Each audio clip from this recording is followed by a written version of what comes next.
Ito yung daanan papunta sa racetrack, Sam's Canyon. Canyon nga talaga siya kasi looban, tapos kinanyon niya, butas-butas yung lupa eh.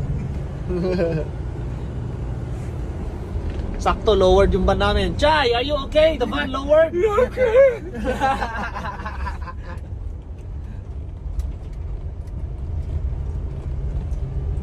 Ang tawag sa kanya dito, Sam's Canyon and Lagoon. So meron siyang lagoon, liguan. Lagoon, no? Liguan nga. Ang ganda nga naman pala dito. Grabe. Ayun yung lagoon. Oh, gwapo kayo dayo. Kaso lang, sayad. Sayad yung van namin. Sayad. Sayad si Chay.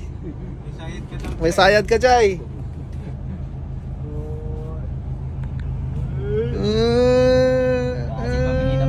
Iwan yung bumper natin dito. Yan ang problema pag lowered yung van. Alanganin sa mga ganito. Ayan. Ay, pagkagwapo. Wow. Pagdating na, wow! Sam's Canyon. Ganda naman pala ng racetrack. Mag-enjoy talaga tayo dito. Grabe kaganda ng racetrack. Okay kayo. Sayang wala ako sa karera. Boss! Huwag ka na umuwi. Hindi ako uuwi. Punta ako ng isa pang karera. Punta ka pa sa Buriram. Oo, Buriram. Malayo pa yun dito. 1,000 kilometers. Flight ka pa. Oo, flight pa. Kapoy. Wow, yung racetrack boss sa likod oh. Solid ah. Solid. Mid-heart Park. Wow! Mid-heart. Okay. Kana. Wow. Wow. You can go, it's okay. Wow. Palawan, Palawan. Oh? Iwan.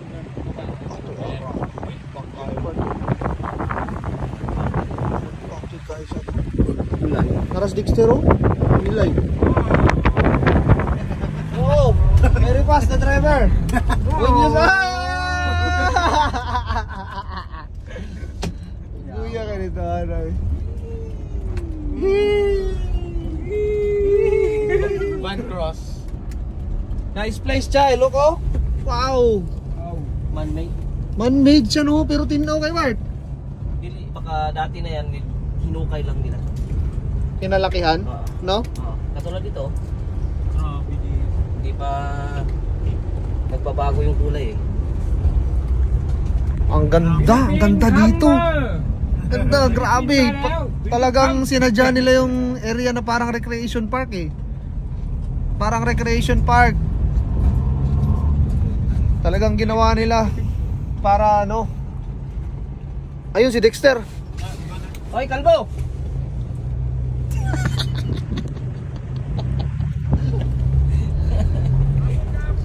Dag. Bungkrap.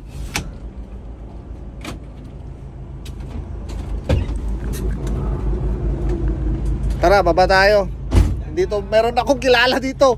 May napadpad dito na taga Pilipinas. Dix back in the house. Shout out dyan sa Pilipinas. Gusto mo yung pagkain dito ah? Wow, manghang. Paborito mo nga, Dix ah. Pantay ba? Pantay.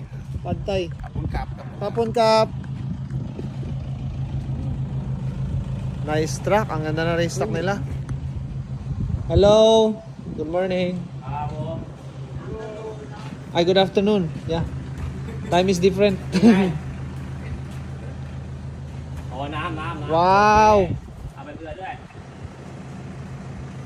Hindi tayo makaintindihan sa kanila dyan. So dito tayo sa may racetrack banda. First time natin nakita yung racetrack. Napakaganda nga no.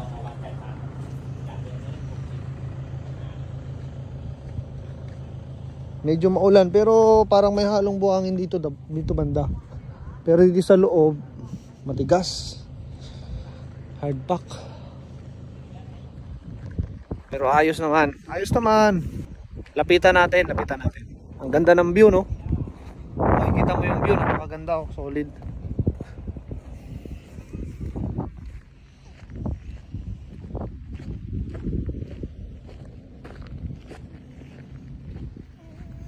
Yun. Ito yung start nila.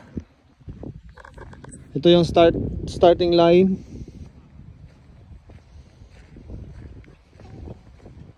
Sweeper to the right. Tapos medyo tight corner pababa. Tabletop naman, and then right turn ulit.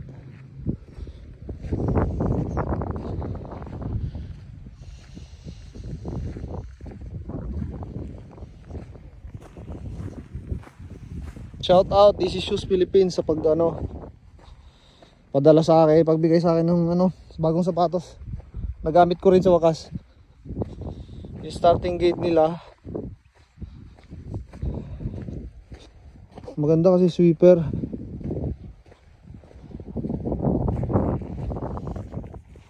Tigas ng lupa oh. Tingin yung lupa na inanod ng inanod ng tubig. Pinatungan nila ng buhangin pero inanod ng tubig. Ang starting is lupa, dirt start. Yun, Samscan yun. Yung pang tubig nila oh. Pang tubig ng racetrack nila ito oh. Sprinkler system. Ayan oh. Yung pang tubig nila ng racetrack, maganda. Grabe bato, ang daming bato.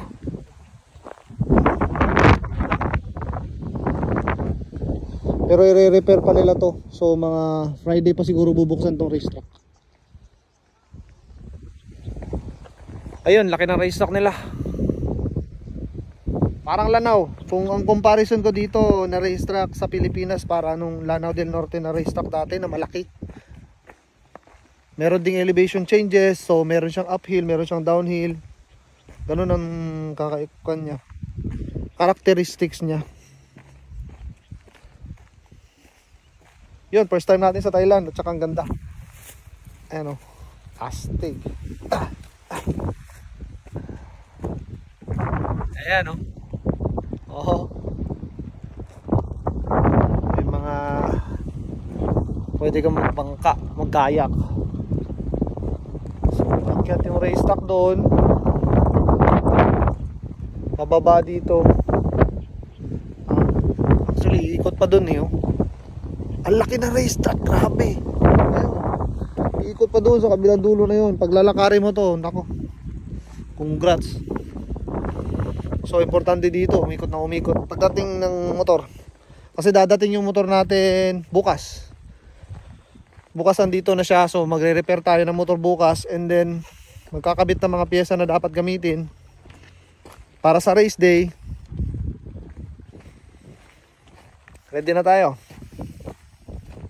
Excited ako makita yung mga participants, and then excited ako makita yung performance ng mga rider na nandito.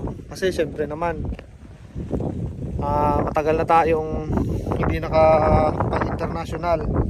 Ang alam ko dati nung bata ako, dapat pupunta kami ng Thailand, kaso lang hindi ako natuloy nun eh.